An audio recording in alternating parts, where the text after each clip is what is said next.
Bismillahirrahmanirrahim. Assalamu alaikum warahmatullahi wabarakatuh. Good evening. This is Mazlina Ismail for the special program Save the Children of Gaza. Alhamdulillah. And before I introduce our guest today, let me begin with the latest attack on Gaza by the Israel terrorist forces since last month has gained a worldwide attention and awareness on the sufferings endured by the people of Palestine, especially in Gaza. Gaza has been in sanctions since 8 years ago, with the rights of their lives blocked from various angles, such as the right to clean and adequate water, the economic, medical and educational, causes Gazans completely isolated from the outside world since the past 66 years. And advances in media and technology of social media today allow the world to see the atrocities committed by Israel on the people of Gaza with impunity to commit genocide on the grounds of self-defense. To get more close-up and transparent reports on Gaza, IKIM FM has brought daily updates of Palestinians in Gaza during the Israeli attacks on the Gaza Strip last month by the Amman Palestine correspondent Hamza Derawi to give details about the conditions there each day, as well as few other special programs dedicated to serve the truth on Palestine. And today, alhamdulillah, we continue the discussion on the situation in Palestine and Gaza. For that, we have in studio today Mr. Muhammad Al-Herbawi from Palestinian Cultural Organization Malaysia and Puan Sri Nur Mahashim, representative of the organization Viva Palestina Malaysia. Assalamualaikum, brother. Walaikum salam wa rahmatullah. How are you? Alhamdulillah, fine. Thank you for being with us, IKIM FM today. Thank you so much today. for your kind invitation to your studio. Alhamdulillah, you're most welcome. Assalamualaikum, Puan Sri.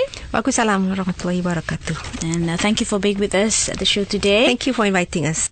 So to begin with, Mr. Muhammad, being one of the Palestinian people, would you tell us what exactly the kind of life lived each day by the people of Gaza for the past 8 years or even longer? Would you like to share with us, please? Well, first of all, allow me to convey our condolences to our Palestinian people and to the Ummah for the martyrdom of over 1,900 Palestinians in Gaza who were killed during the ongoing aggressive attacks by Israel. And allow me also to salute the brave resistance in Gaza who defended the people with whatever means and tools they have. The people of Gaza has been under the siege during the past 8 years.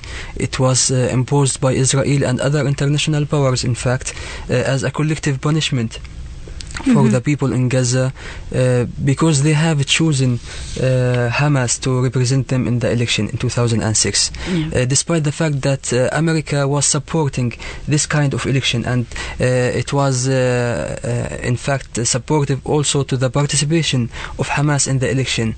They thought that Hamas will be a weak opposition in the Palestinian government and in the Palestinian parliament. However, the results of the election in 2006 were shocking to Israel, shocking to America. So they did not like the results of the democratic process in Palestine, and they decided to impose a collective punishment on the people of Palestine for choosing Hamas.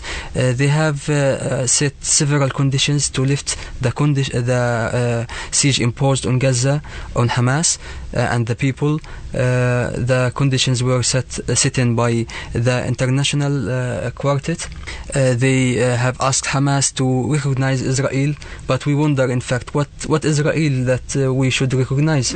We even do not know the borders, the exact area of the so-called Israel. Even they do not declare. Do we recognize Israel within the 1948 borders, or we recognize Israel within the 1967 borders, or what is the exact area of Israel that we should recognize, and what the nature of this state that we need to recognize.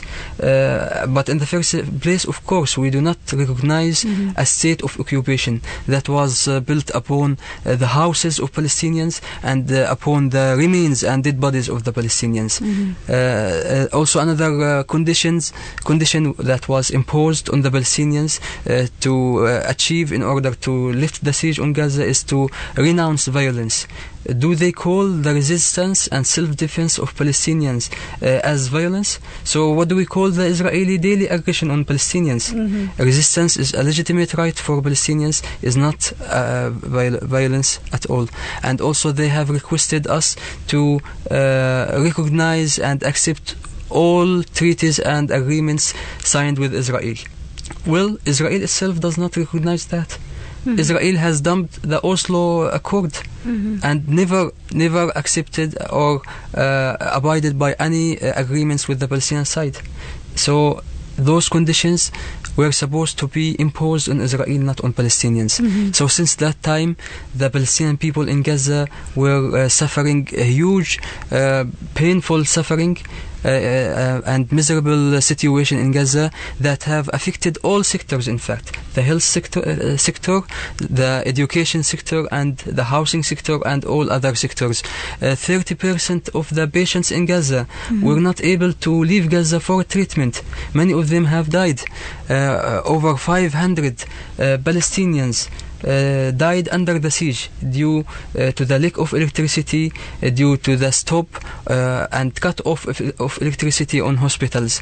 Many of medical instruments in Gaza have been not working due to the lack of electricity, causing hundreds of Palestinian patients to die slowly and silently in Gaza Strip.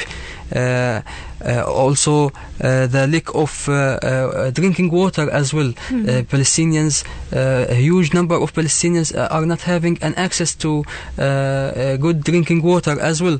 The number of unemployees in Gaza has risen to up to 60%, especially in the last year after the destruction of hundreds of tunnels that connects Gaza to Egypt and that are considered as a lifeline for Palestinians to bring in the essential food and stuff.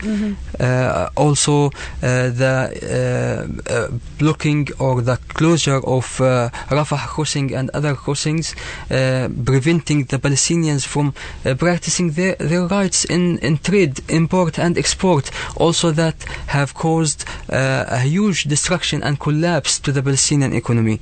Also, due to the lack of fuel in Gaza, the electricity plant, the main electricity plants in Gaza were not able to function regularly, so the authorities in Gaza started rationing the electricity and rationing as well as the water to the people of Gaza.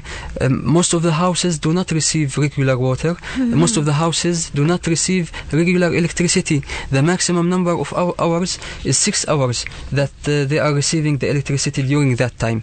So the situation, in fact, is miserable in Gaza, and the war, first and second and third war in Gaza have deepened the suffering of the people in Gaza due to the destruction of houses, destruction of main facilities, civil societies and NGOs. We could not also bring in the reconstruction materials to rebuild the destructed houses. The wars on Gaza have left over 200,000 homeless people. So all these factors have imposed a heavy suffering, a deep suffering on the people of Gaza, that we would like to see all these measures lift very soon, inshallah. Inshallah, mashallah. I mean, you mentioned just now about Hamas, and we know that, as you said, Hamas is the Palestinian political party that was democratically elected in 2006 to govern the occupied West Bank and Gaza. It also happens to have a military wing engaged in armed resistance, you must say, against the state of Israel, a state that has been ethnically cleansing Palestinians from their indigenous lands for nearly 70 years now. And Israel, the United States of America and its allies, however, labeled Hamas as a terrorist and blamed the rockets fired into Israel from Gaza to justify their massive recent assaults on civilians recently. What exactly is the truth to this? Yes, in fact, the truth is we should go back to the roots of the conflict. The conflict did not start by Hamas launching rockets on the so-called Israel. The conflict have started when Israel, when those Jewish people came from all over the world to occupy the Palestinian land, to exile the Palestinian people, and to impose suffering measures on the Palestinian people inside Palestine. So according even to the UN resolutions, the lands of 1967 are occupied lands, and we are resisting the Israeli occupation within these occupied lands. Although we consider the whole Palestinian land, the 27,000 kilometers, the total area of historic Palestine is Palestine, and we consider it as an occupied land. Despite all of this, we concentrated our resistance, we concentrated our struggle on the lands of 1967. So it is our right. Yes. It is a legitimate right to resist the Israeli occupation on this land, as guaranteed by international laws and convention, and also as guaranteed by all religions in the world. We are not an exception. Of course, the Afghan people have fought the Soviet Union in 1980s, and they were supported by the Americans themselves. So they had the legitimate right to resist the Soviet Union occupation of Afghanistan. Also, Vietnam has fought against the American occupation in Vietnam, and they had the right also to resist, and everybody recognized their right to resist. Americans themselves also, they fought against the British colonization, so they themselves fought and resisted the occupation and colonization. Are we an exception? Of course, we are not an exception. We are also part of this huge world. We have also the right to resist, exactly like any other people. Also, the French people, they fought the Nazis. They fought the Nazis, and we have recognized their right to fight the Nazis. The South African people also, they fought the apartheid regime of whites during the past century. And in fact, Nelson Mandela was blacklisted in America, and his name was listed on the terrorist list. However, after his country gained freedom, he was welcomed inside the USA, despite the fact that he was listed in the terrorist list. So all of this prove that we are a nation under occupation, and we have the right, all the right, to resist the Israeli occupation with whatever tools we have, with all form of resistance, whether diplomatic resistance, whether popular resistance, whether militant resistance. We have the right to use whatever tools, whatever weapons we have to resist the Israeli occupation. This is one side. The other side of the story is during this aggression on Gaza that started on 7th of July 2014, the Palestinian resistance did not target the Israeli civilians.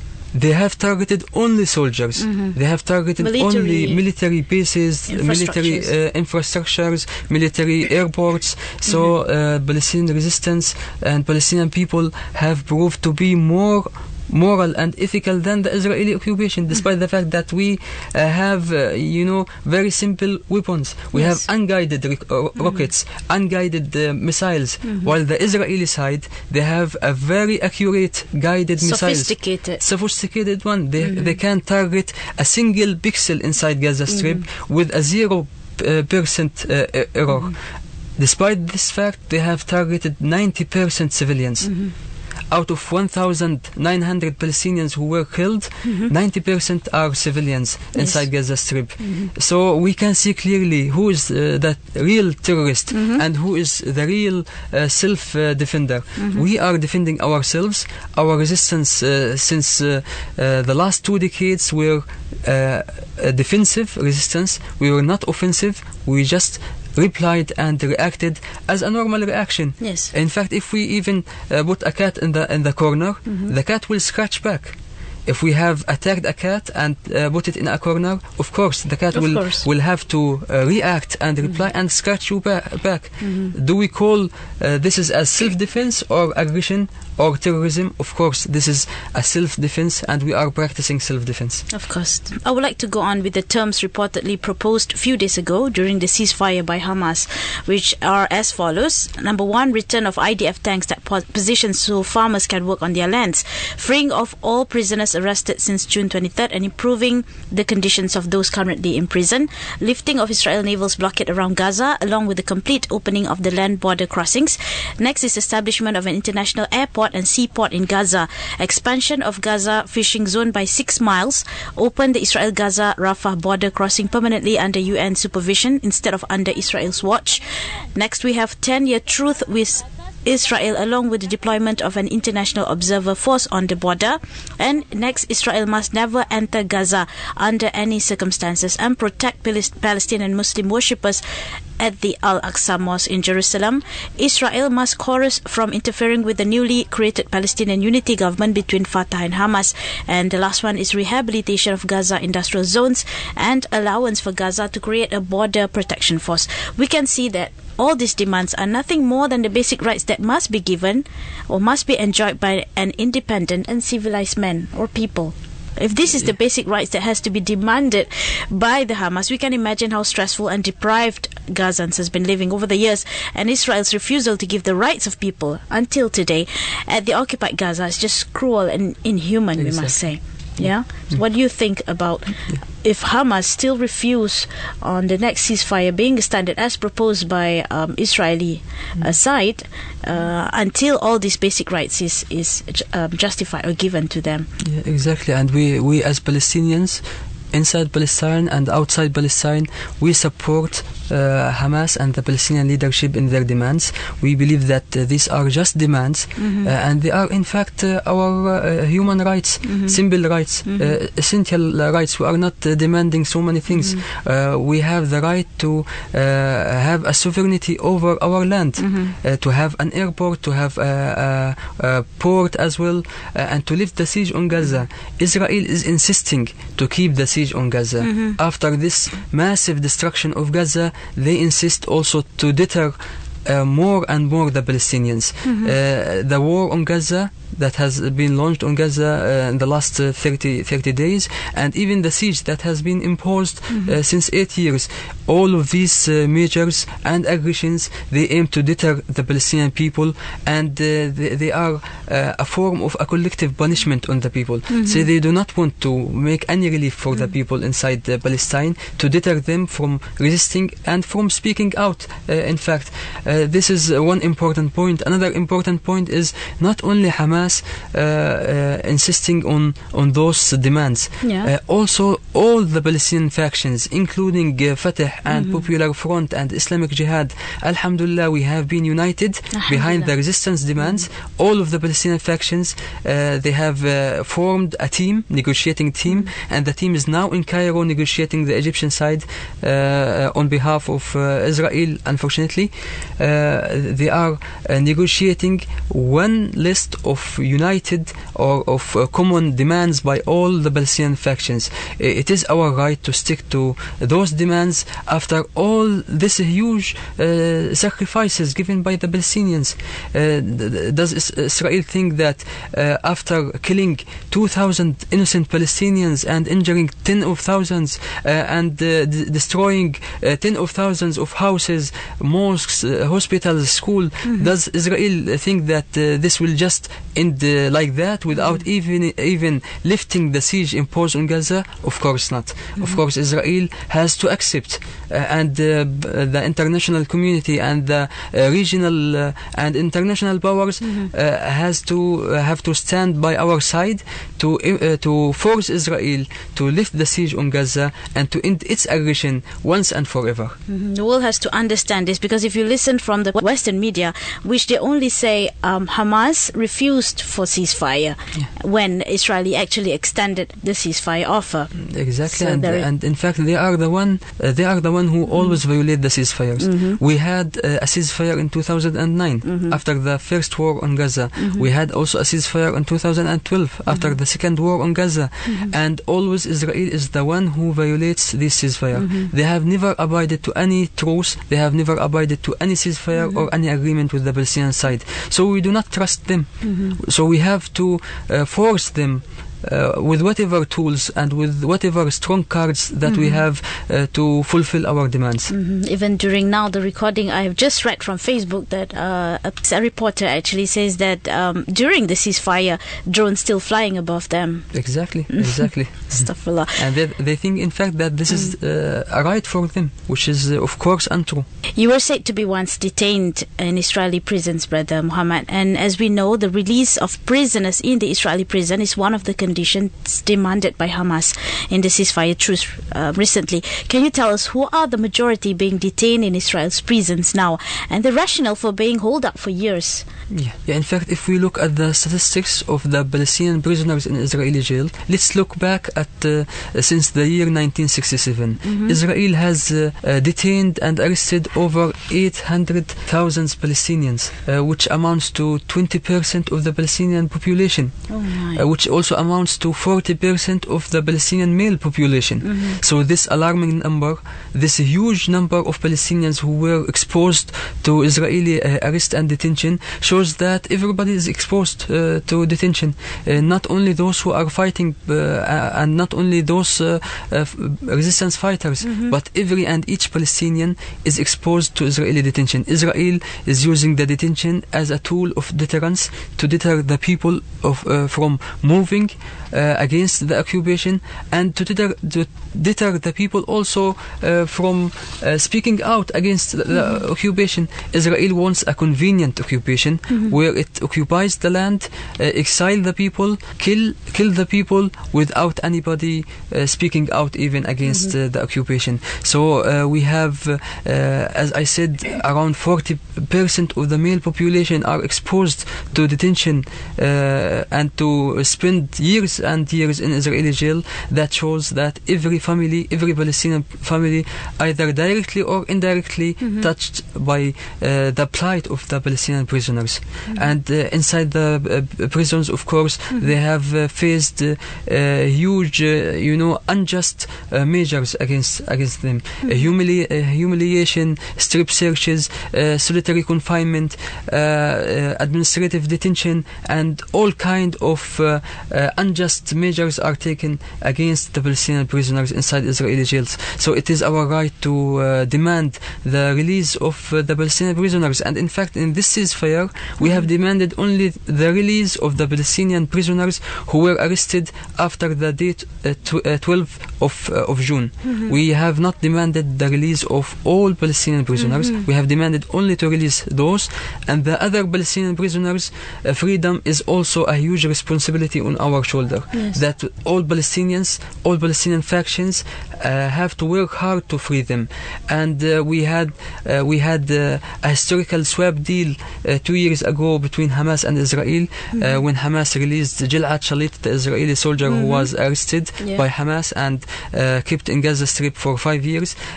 For that, Israel has released over 1,000 Palestinian prisoners. So we believe Israel never gave any concession on this side or on this field, and in any other fields without a real pressure from the Palestinian resistance.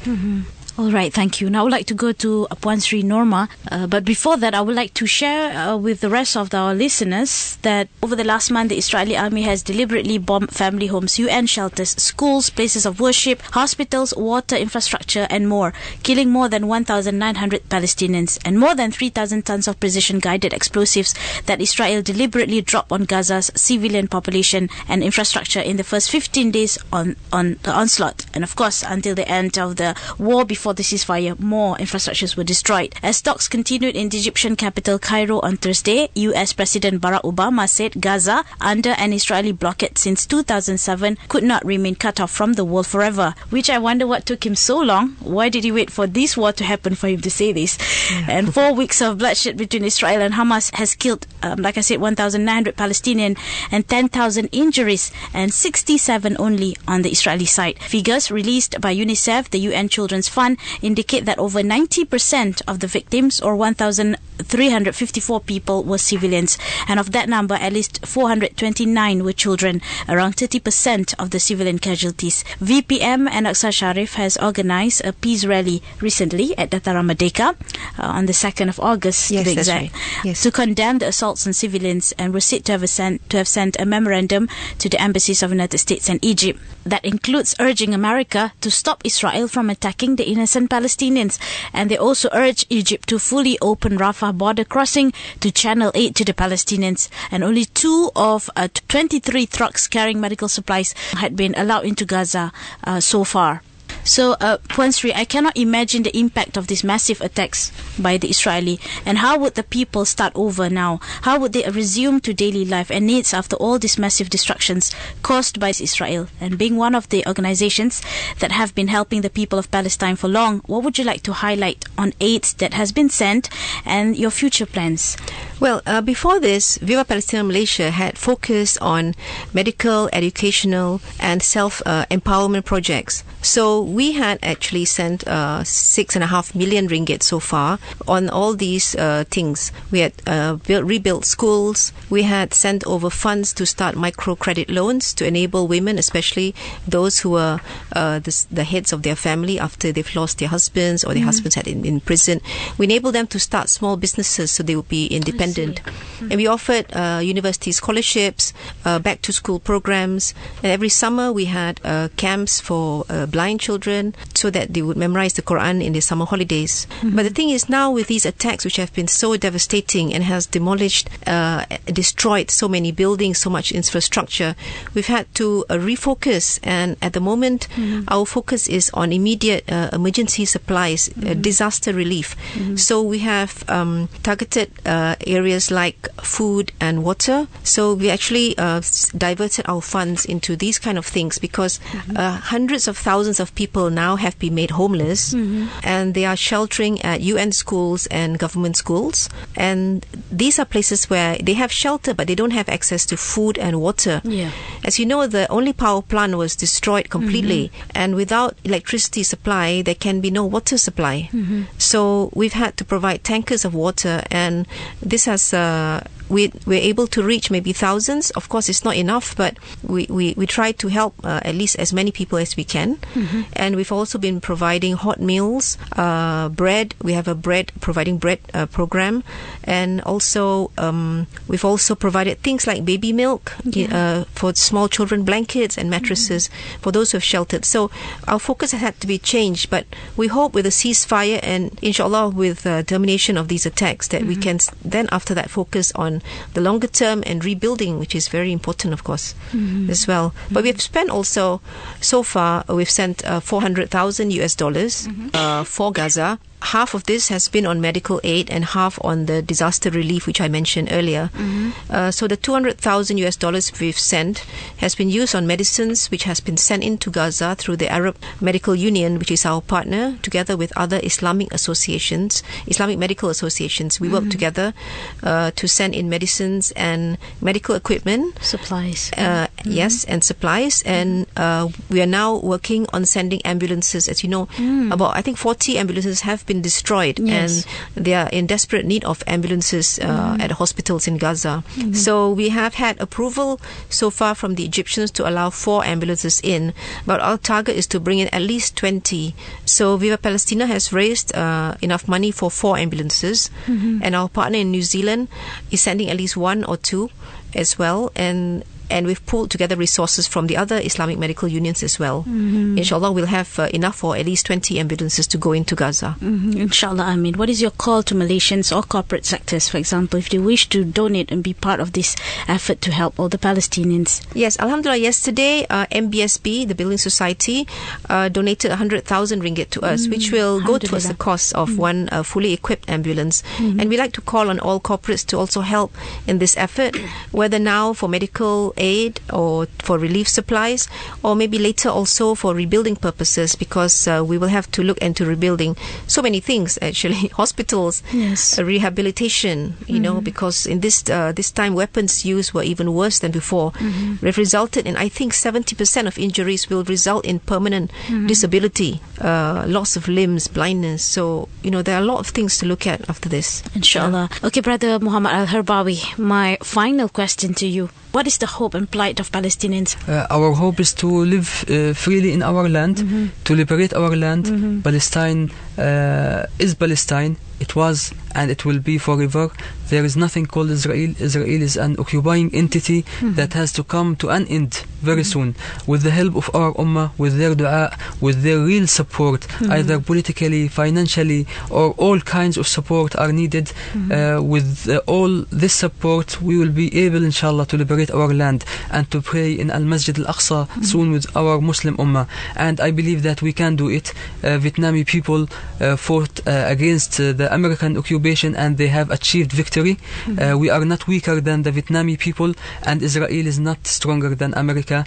So inshallah the victory will be in our side, inshallah, very soon. Inshallah. This is why we produce this program, as to create awareness and to continue the awareness, so that people will keep on supporting until Palestine is free, inshallah. Thank you so much, and allow me also to thank our Malaysian dear brothers and sisters at all levels, at political level, at media level, at NGO levels, also for the great support that they lended to the Palestinian people during the ongoing aggression. Yes. Okay, Ponsri, as we mentioned with Brother Muhammad just now, which he himself was once detained in Israeli prison, and we know the release of prisoners in the Israeli prison is one of the conditions demanded by Hamas in the ceasefire truce recently. And you are the editor of the book titled The Prisoner's Diaries. And would you like to share with us what is the content of this book, Ponsri, and who is involved in writing this book? Well, about a year and a half ago, Dr. Mahmoud, who works at the Center for Political and Development Studies in Gaza, he sent me a compilation of interviews made with prisoners who had been released in the Gilad Shalit agreement. This was a case where in 2011, one Israeli soldier was released in exchange for 1,027 Palestinian prisoners. And some of these prisoners were interviewed by a person who worked with a news agency called Yasser Albana, and he put it in the form of a diary as a personal. It was done in a way that it was a personal diary of every person who was interviewed. Okay. So they would tell their experiences. And when I saw this compilation, I thought it was an interesting way to put it, because when you read it, you don't look at it as just being statistics or as news reports. It actually makes you. It makes the prisoners humanized. Yeah. You feel like they're humans just like you. Yeah. And they tell you how they suffered in prison, how they missed their parents, their children, how they never saw their loved ones for years and years. And it then seemed so unfair that what the Palestinians do, they are doing lawful resistance, and they are punished severely for resisting the occupation of their land, which is illegal in the first place. And for this, they are harshly punished. And the Israelis are not punished for doing something illegal. Nobody punishes them for occupying Palestine and building illegal settlements. The whole thing is terribly unjust. And if you read the stories, the interviews with the prisoners, you don't think of them as, how the West portrays them as terrorists.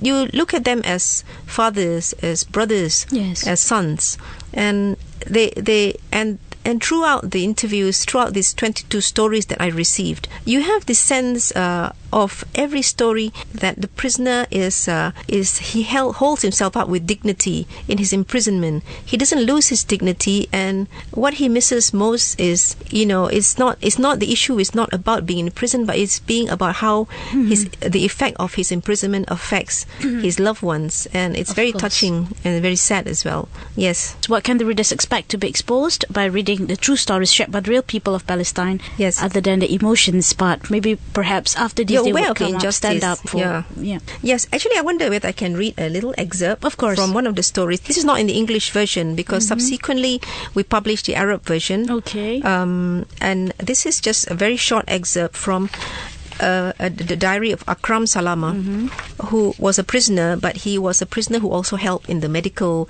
part of the prison. And he's telling here about his cellmate, whose name was Muhammad Abu Redwan, who was 65 years old, and he had been in prison in Israel for 27 years already when he shared his cell with Akram Salama. And what happened was Muhammad had found out after being ill for a long time, he was diagnosed with lung cancer.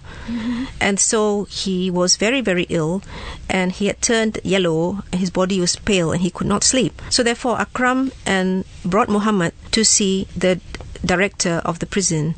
So he says here, the situation compelled me and my fellow prisoner Muhammad to meet a member of the prison authorities. Then I had a shock. I will never forget what happened. Muhammad and I sat opposite the deputy of the prison director, and Muhammad was so exhausted, weak and unconscious. I spoke to the Israeli official and asked him to allow Muhammad's family to visit him in prison due to his bad condition. When I was discussing this, Muhammad stretched his arm out to get the mobile phone which was on the desk. The Israeli official went insane, and he demanded that Muhammad be handcuffed and his hands tied to his back. The situation was hard. They have no hearts. They have no feelings. They do not feel pity for the prisoners. Their hearts are made of steel and tightly locked. The Zionists did not feel content with just handcuffing Muhammad. He also swore at him, accused him of acting, and denied him a visit from his family. 2 nights after, the prisoner died in the middle of the night. He had spent half his life in the Zionist prisons of injustice and oppression, and I still feel heartbroken to think of him even after 10 years. This is how sad this story is.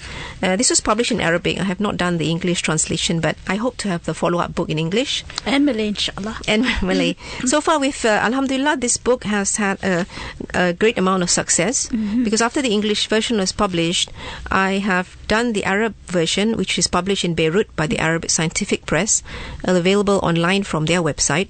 And I brought a Braille version of this book to Istanbul, where I work with an NGO called the International Braille Quran Services. And the president of this NGO, he's Turkish and he's blind. He took the Braille version and he translated it into Turkish. And IHH, the Humanitarian Relief Organization in Turkey, which is a very big NGO in Gaza, they actually sponsor 3,000 orphans in part of their program.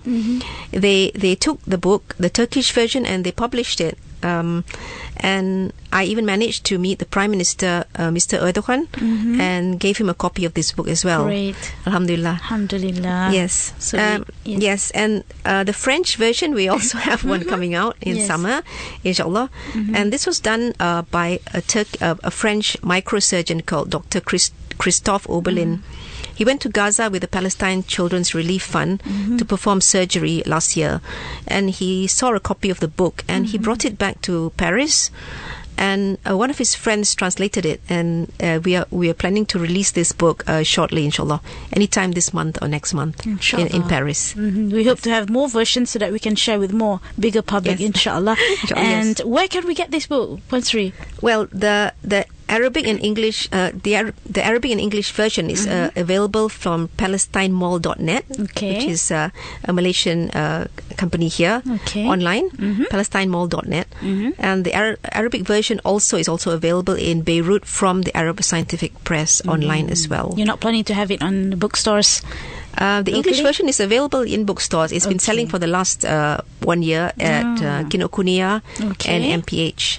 Yes, inshallah, you can purchase your book from those bookstores that you mentioned, also online. Yes. And before we end the show today with you, and we would like to know, as you know, someone being so close with the Palestinians, especially those the one facing sufferings, and what is the hope and plight of Palestinians that we all should be aware of, especially Malaysians who are not aware before this latest assaults? Well, the things that we can do from here is not so much go into Gaza, because I always feel that it's actually we have a lot more work to do outside of Palestine. although the Palestinians resist the occupation of their land, we outside have to resist the occupation of the mind, because especially in Western countries, the mind has been occupied for the last over 60 years by the pro-Israel Zionist media.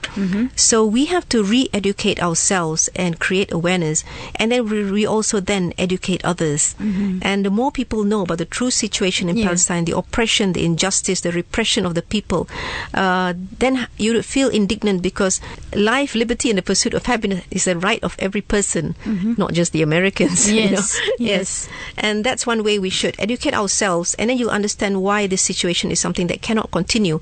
Like Nelson Mandela said, the justice for the Palestinians is the greatest moral issue of our time. Yes. Inshallah. And as what Dr. Musa said during the rally, as long as Palestine is not free, the world is not free. That's right. Yes. So it should be on our conscience. Yes, inshallah. We'd like to thank you for your sharing today. Thank you very much. Thank you. And we look forward to have the next versions, inshallah, as you mentioned, for the Prisoner's Diaries. Well, I hope to work on the Malay version next. Yes, inshallah.